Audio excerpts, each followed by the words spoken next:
টাকা পর্যন্ত ক্যাশব্যাক। নৌবাহিনীতে চাকুরি অবস্থায় 1971 সালে মুক্তিযুদ্ধে 2 নম্বর সেক্টরে গানবোট বিএনএস পলাশের প্রধান ইঞ্জিন রুম আর্টিফিশার হিসেবে দায়িত্বে ছিলেন রুহুল আমিন। মোংলা বন্দর দখল শেষে টার্গেট যখন খুলনা দখলের, তখনই শত্রুর বোমারু বিমানের লক্ষ্যবস্তুতে পড়ে যায় তাদের দুটি জাহাজ। প্রতিরোধ গড়ে তুলতে চাইলে আকাশ থেকে ফেলা বোমায় ডান হাত উড়ে যায় রুহুল আমিনের। আহত অবস্থায় নদীতে ঝাঁপ দিয়ে সাঁতরে পারে উঠতেই পাকিস্তানি হানাদার ও রাজাকারদের সামনে পড়েন। শত্রুর নির্মম নির্যাতনে মৃত্যুবরণ করেন রুহুল আমিন। বাবার বীরত্ব দেশবাসী জানলেও নোয়াখালীর সোনাইমুড়িতে তার পরিবারের খোঁজ নেয়ার যেন কেউ নেই।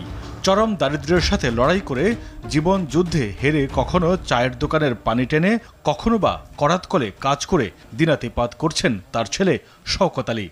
বছর শেষের খুশি নগদে হবে বেশি। নগদ পেমেন্টে নির্দিষ্ট ক্যাটাগরির কেনাকাটায় 300 টাকা পর্যন্ত ক্যাশ।